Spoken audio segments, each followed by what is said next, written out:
Monday Match Night. Match day Mondays at 7:45 p.m. with a rebroadcast Tuesdays at 10 a.m. Nothing else can quite match up. Monday Match Night, powered by Sunshine Snacks and ABC Electrical.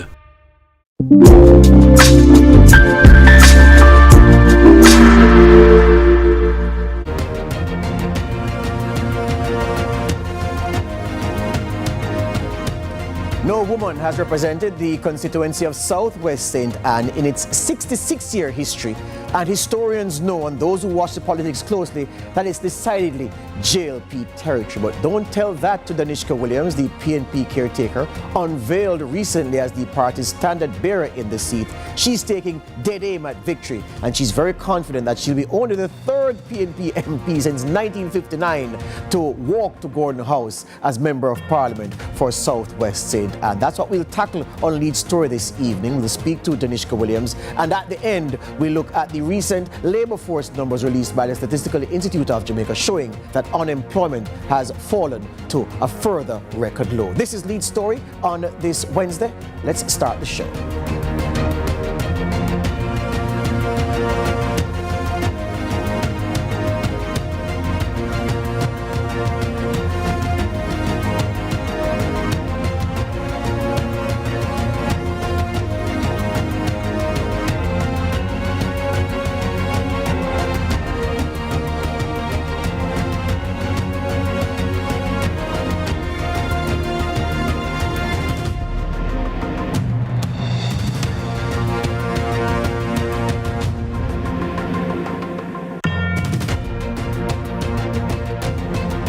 Welcome to Lead Story here on CVM TV. So yes, Danishka Williams, a PNP, have put her in Southwest St. Anne, asking her if she can end the JLP's or break the JLP's stranglehold on the constituency. Since 1959, recall, of course, universal adult suffrage granted in 1944. 1959 was the first time that an election was contested in the constituency of Southwest St. Anne. It's one of the bigger constituencies in Jamaica, bordering at least 4 parishes, and yeah, a lot to play for in that mostly farming community. But Southwest St. Anne, the particular profile of the constituency, we look at just what is at stake in the election, when it's called, and how Xavier Main intends to ward off the challenge of this young, energetic comrade.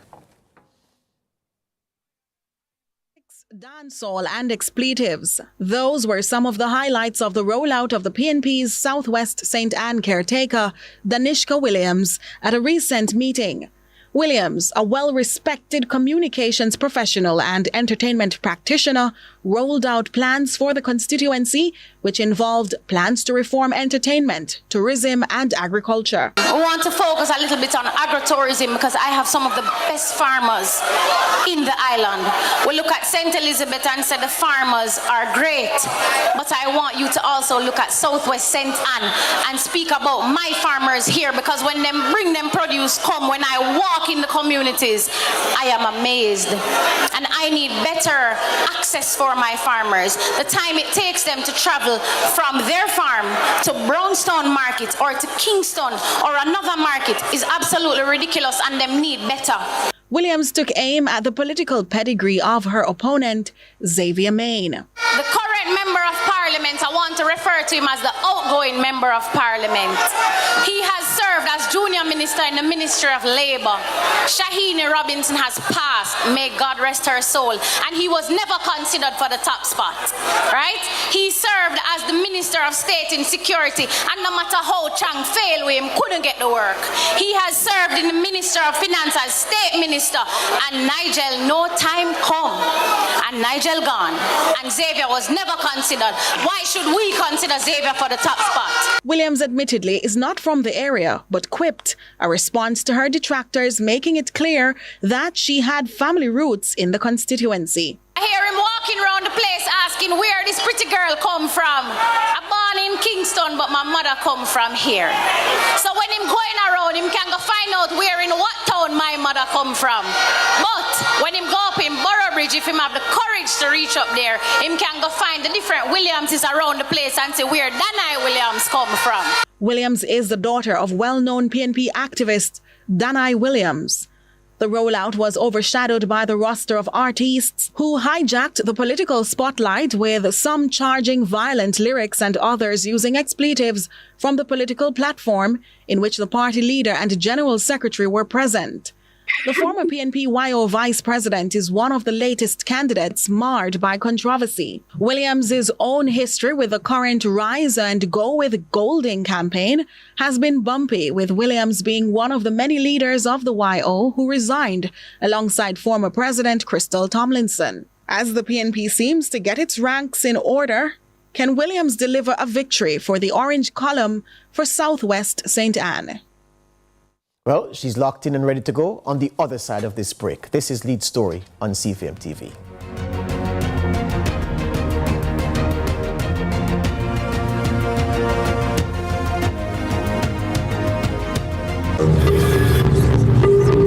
Join my private room. Only $1,000 for a grand time. That I know me. We never said that. But who going to believe me? That is correct. $4,350,000. Yes, go ahead. $4 million? I never approved that. Yes, me go doctor tomorrow. So me have to get the money today, no longer. Then no me face that. We never make no record or beg nobody no money. Deepfakes are AI-generated images and videos made to look and sound like people we know and trust. They're used to spread misinformation, destroy reputations, and are used to commit fraud and scams. Don't fall victim to deepfakes. Protect yourself. For more information, visit broadcastingcommission.org or scan the QR code on screen. Black Stallion, formulated with natural herbs and regular usage, will improve strength, stamina, and performance. Black Stallion now has horny goat weed to give maximum satisfaction. Black Stallion now has strong back roots to strengthen your upper and lower back muscle. Know your Black Stallion. For strength, stamina, and performance, Black Stallion, the bedroom tonic. The stallion in you.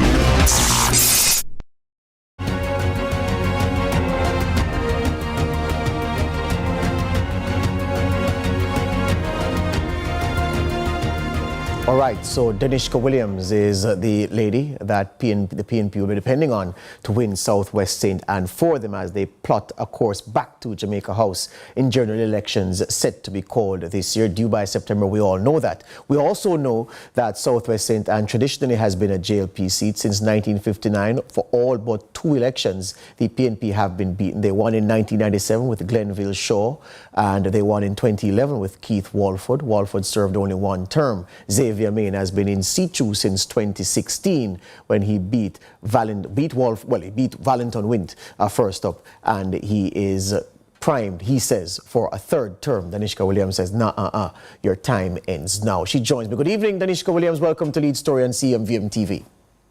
Hi, good evening. How are you? I'm fine. And how are you?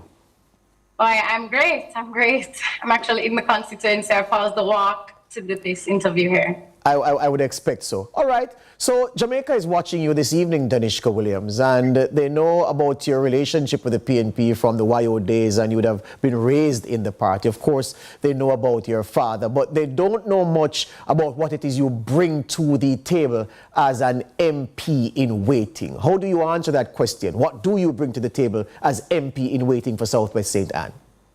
So for Southwest St. Anne, what I'm bringing is fresh ideas, a fresh energy to ensure that we bring the people on the ground, the residents of this constituency, to a place where they feel happy, they feel comfortable, and they feel well represented. So what I started to do in December was really going around and listening to residents to hear what their primary concerns were, because I don't think politics that works in Kingston will work in St. Anne, or even what works in Northeast St. Anne will work in Southwest St. Anne. So for me, I was listening around to see what their primary concerns were and how I can address them.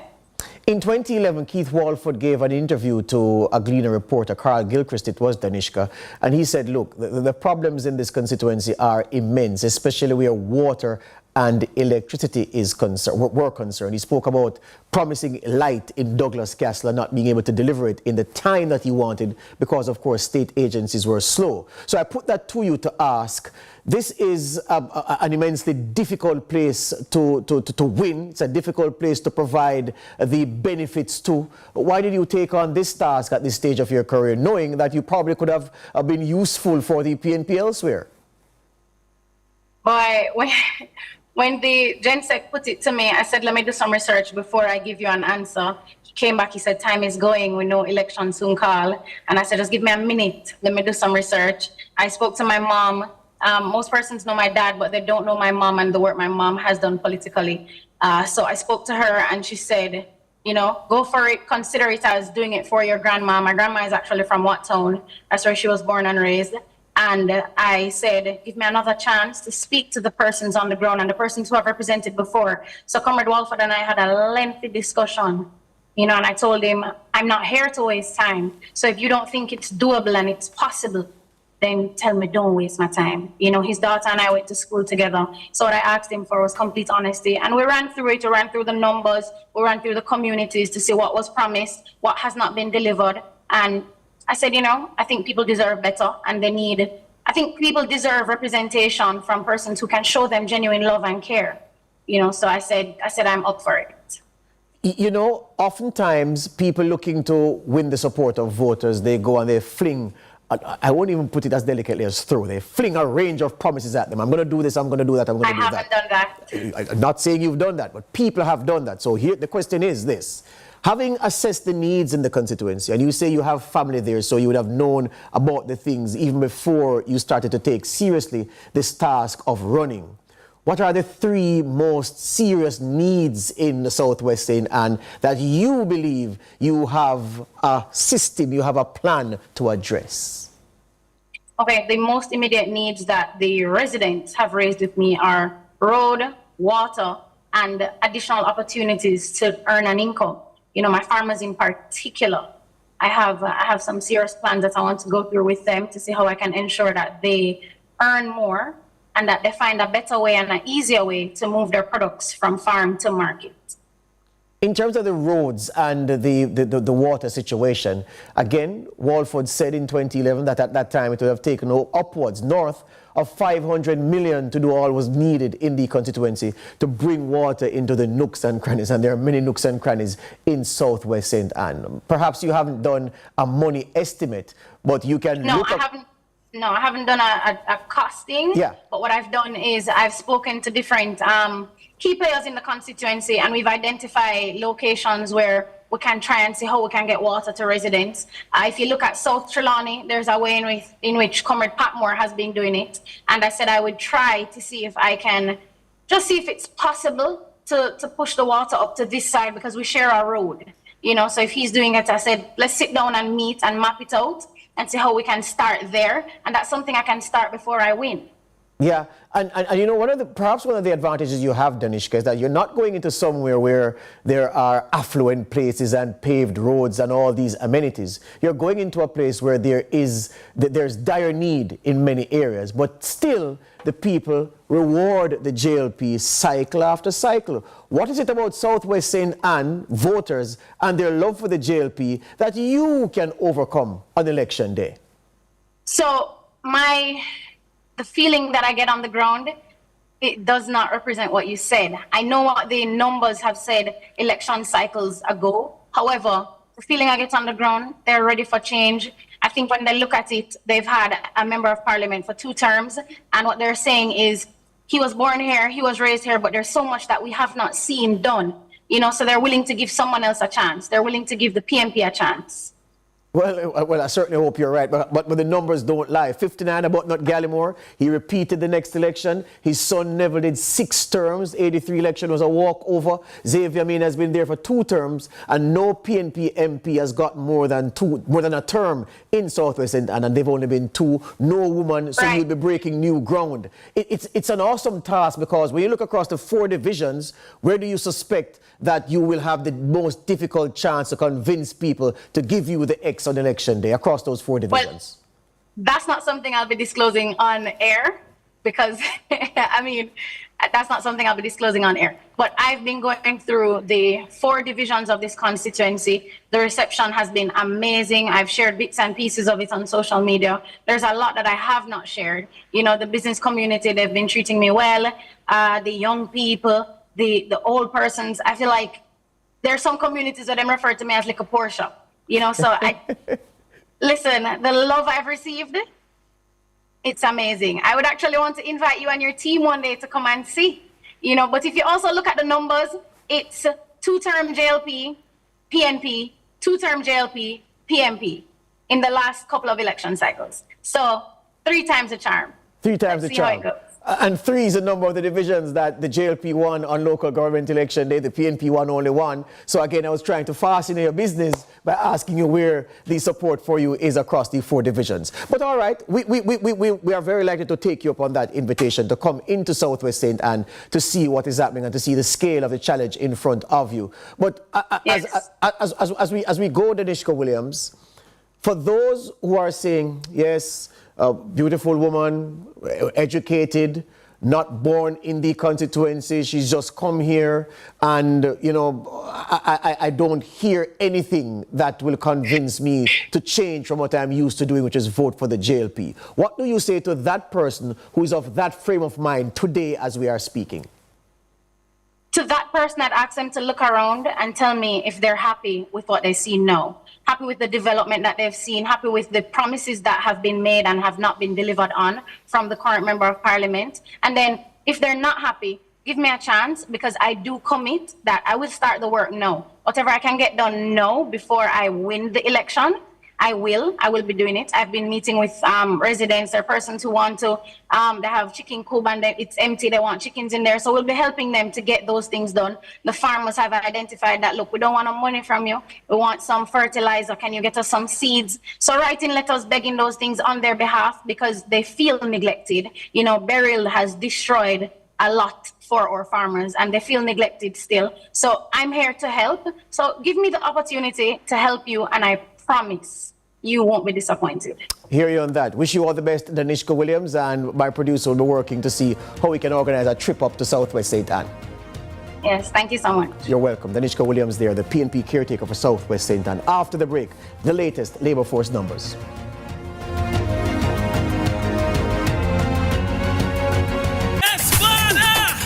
Welcome everybody, we are back. Season 2 of The Holy Road. Season 2, we are here. Let me tell you, I am super excited to be on for another season to show you the Holy Road. Listen, new adventures, we might be moving further out of Kingston, further out of anywhere nearby, but find the crevices and the corners that have the most unique stories.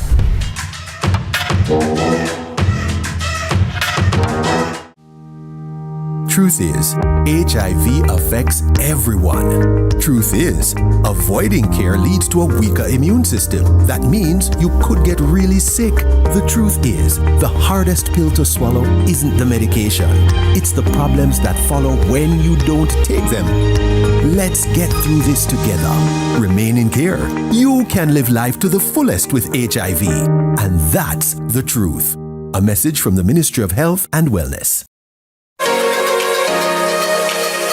Come rise with sunrise. Kickstart your day with a lesson on financial freedom with Jamaica National. We'll switch up the pace for some fun with Global Game Jam.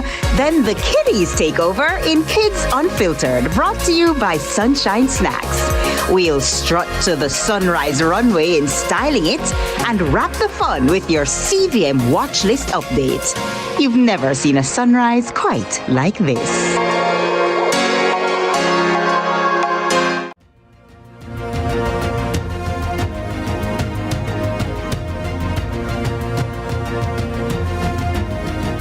Right, so the Statistical Institute of Jamaica Stat, around about 3:30 this afternoon, published the latest labor force numbers, and our CEO will be happy here at CVM because we have some graphics for you to show you the key numbers that they've found. So just let's take you through to the journey, and then we'll climax with the graphic that shows you the unemployment numbers across these sexes and the overall unemployment number for the year. Let's go. All right, so What this is saying, it's talking about the proportion of the unemployed labor force. That's what LF is for, by age group. So they're saying that those in the 15 to 24 age group make up 42.1% of the labor force. That's the lion's share. Those 25 to 34 make up 29.8%. And then the older people, 65 and older, only 14% of those who are 65 and older would still be in the labor force. The unemployed labor force, that is. Next. All right. This now the number of persons outside the labor force. And you can be outside the labor force for various reasons. Maybe you are looking for a job but can't get it, or maybe you say, boy, you don't want it. So there are 175,600 people who are 65 and over who are outside the labor force. 15 to 24, 294,000, call it 295,000 people between 15 and 24 years are outside the labor force. And then we have those in the 35 to 44 year bracket, 45,300. And it's talking about the level of education, the right side of the slide. And it's talking about those who have a tertiary level education, both sexes. Over 44,000 people outside the labor force have tertiary education, both sexes. How many of those outside the labor force have post-secondary but non-tertiary education? Almost 49,000 of those. And how many of those outside the labor force, both sexes, have at least upper secondary school education? Over 320,000 Jamaicans. Type of households that have been measured and type of households that the survey touched. Now, one person household, 83.4% of men, 62.3% of women. So you see that? One person households. So there are 83.4% of the one person households, a man is living alone. Yeah? 62.3% have a woman, one person. And then it breaks down further looking at the extended family, a lone parent, couple with children, and the couples without children. Labor force participation rate, that's what LFPR means. So the labor force participation rate by sex of household reference person, it speaks for itself. No need for me to read the graphic, but it's just showing you the sex of the household reference person that the labor force captured and what it says about their status, whether they are in the labor force, they are employed, they are actively looking for a job. They say, boy, I really don't want to work, know what I may want work later. So they'll be measured inside the labor force just the same. Age group, yeah, the labor force participation rate by age group. What percentage of youth are participating in the labor force? 39.9%, they say. That is broken out to say 43.5% of the youth are male, 36.2% are female.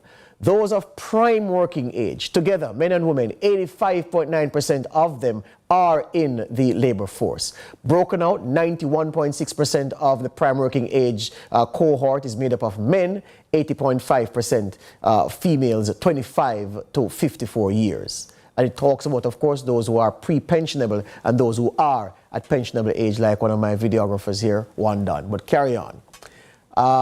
Youth indicators. So the number of youth in employment across both sexes, 174,000. How many men? 98,700. I should say males. 75,300 females. The youth unemployment rate, that's the green code towards the right of the graphic. 11% both male and female. So the collective unemployment rate among youth, 11%. How many males are unemployed who are youth? 8.9%. How many females who are youth who are unemployed? 13.7%. NEET, of course, not in employment, education, or training. Those numbers are high in my estimation. And of course, that would not please the authorities any at all. The youth not in employment, not in education, and not undergoing any formal training. We move on. So what does all of this mean? The unemployment rate, time-related unemployment rate for men and women, the overall unemployment rate in Jamaica, 3.5%. What it means, broken out, 2.6% of men are unemployed, 2.6%, and 4.5% of women are unemployed. Taken together, you have a cumulative and overall unemployment rate of 3.5%. Yeah? Those outside the labor force, yeah, the unemployment rate of those, well, it breaks out further, unemployed labor force, outside the labor force, and potential labor force, looking at the combined rate of time-related underemployment and unemployment, because underemployment is a thing, because what that really means is that somebody is working in a job, but they'll say, you know what, I work, but I do days work. Yeah, I really like to working 8 hours per day, but the boss give me 2 hours a day or give me 3 days a week when I really want to be working 5 days or I want to be working 7 days. So that those in that group will be classified as underemployed. So they're still measured as being employed because they are, but they are underemployed relative to their desire for more employment. So the big takeaway number, youth unemployment, 11%. Yeah, 11%. That's a key one. And the overall unemployment rate, 3.5%.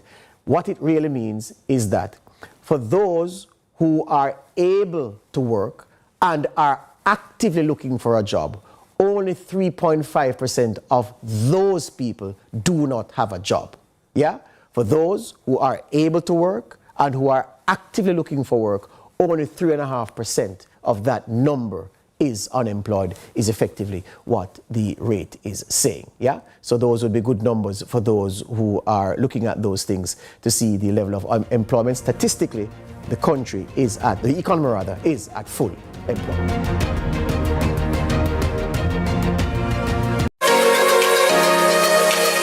Come rise with sunrise. Kickstart your day with a lesson on financial freedom with Jamaica National. We'll switch up the pace for some fun with Global Game Jam. Then the kiddies take over in Kids Unfiltered, brought to you by Sunshine Snacks. We'll strut to the sunrise runway in Styling It and wrap the fun with your CVM watch list update. You've never seen a sunrise quite like this.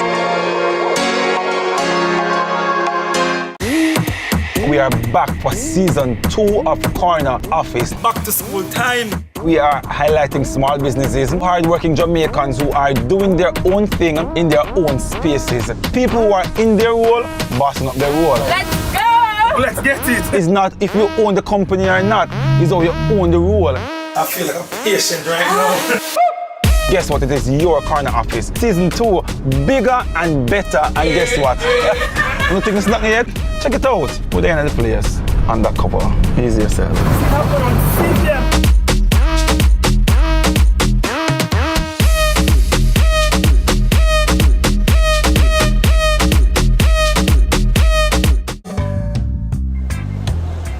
I love waking up every day in this country. This is where I was born and raised. I have such a passion for my country, and for me, this is home. In Jamaica, a lot of people, they look at just like beach, sea, sand, but our mountains are something to behold. It's majestic up there, and it's a different type of peace. It's a different type of lifestyle completely. I could mention many different places that are amazing, but the one thing I do love about Jamaica as well is that you can find that relaxation, you can find that chill in your backyard. Apart from it being an incredibly beautiful country, an incredibly beautiful island, we have a wonderful, wonderful culture, wonderful, vibrant, colorful people. There is definitely a realness to Jamaica. There's definitely something that no matter what keeps you in touch with reality here. Why come to Jamaica? It all comes back down to Jamaica as a whole.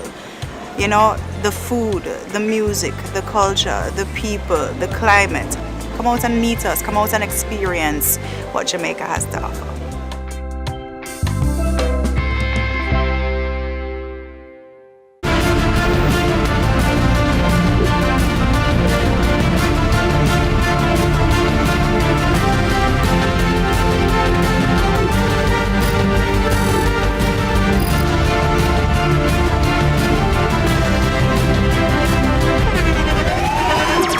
The internationally acclaimed On Stage with Winford Williams. At a new time, Saturdays at 8 p.m. on CVM TV. So much more than entertainment. Hey you don't want no people in your business? You should take advantage of CVM TV's unbeatable small business advertising package. Trust me. And get your goods and services in front of your customers today. For $150,000, you get a high-quality professional commercial. Plus 20 prime-time commercial spots. That's massive exposure at a fraction of the cost. Including on the #1 morning show in Jamaica, Sunrise. So